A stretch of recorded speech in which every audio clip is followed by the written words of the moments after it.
I work the night shift at a call center. It's a quiet job. Mostly.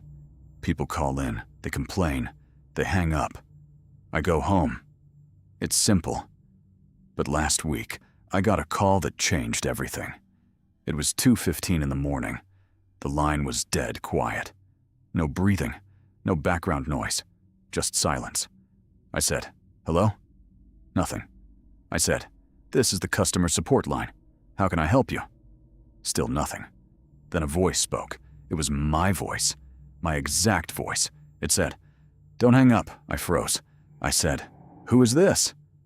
The voice said, "It's you, from tomorrow." I laughed. I thought it was a prank, a coworker messing with me. I said, "Okay, funny. Who is this really?" The voice said, "Listen to me. At 3:45, a man in a gray coat is going to walk into the parking lot. He's going to stop by your car.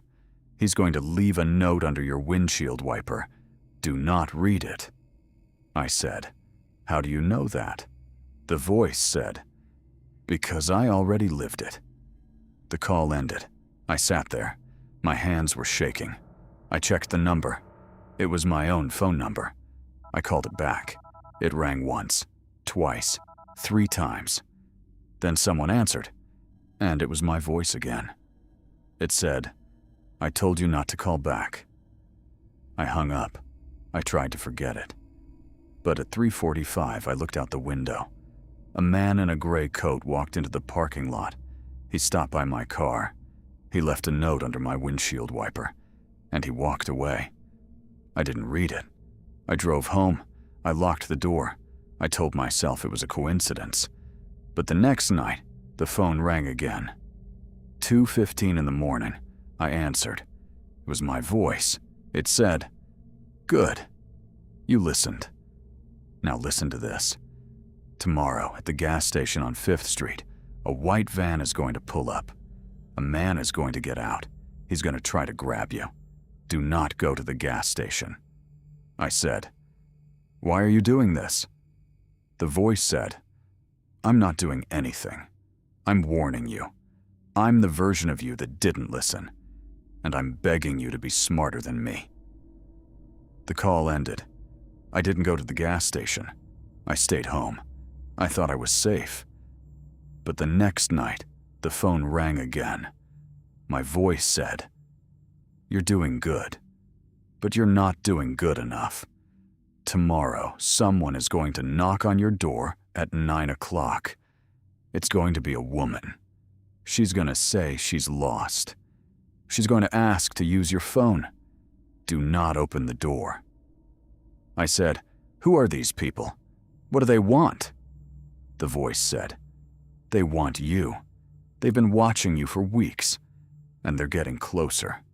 I said, "Why me?" The voice said, "Because you're easy. You live alone. You have no family. You work nights. Nobody would notice if you disappeared. I know.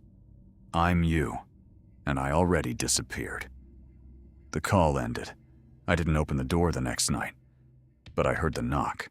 At 9 o'clock, a woman's voice. She said, "Excuse me, I'm lost. Can I use your phone?"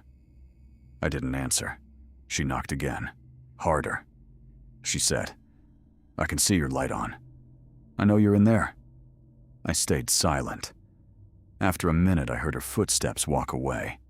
I looked through the peephole. She was gone. But there was a note on my doormat. It said, "You're smarter than I was. But it doesn't matter. They always win."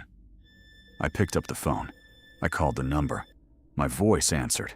It said, "You shouldn't have done that." I said, "I need to understand. Who are they?" The voice said, "They're the ones who take people like us.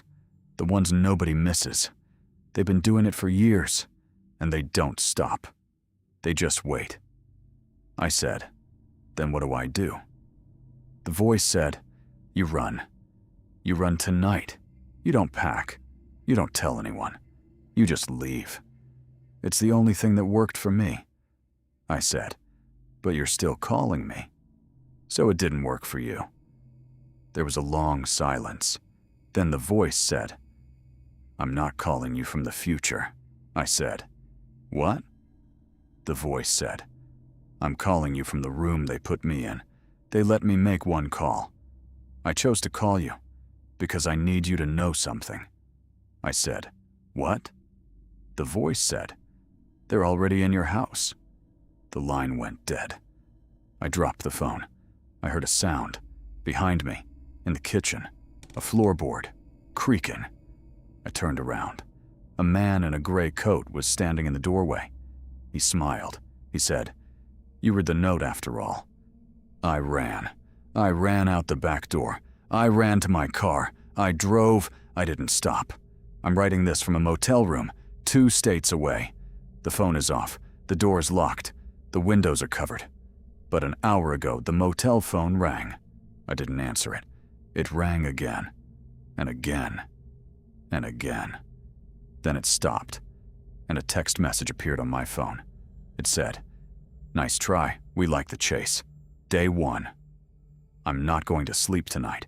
I'm not going to sleep ever again. Because I just realized something. The voice on the phone, it never told me to run. It told me to listen." And the man in the gray coat, he said I read the note, but I never touched it. So how did he know? Unless he was the one who wrote it. Unless the voice was never trying to save me. Unless it was just another part of the game. I'm turning off the phone now. I'm gonna sit in the dark. And I'm going to wait. Because I can hear something. Outside the door. Soft footsteps. Coming closer. And a voice. Whispering through the wood. It says, "Day 2. You're doing great."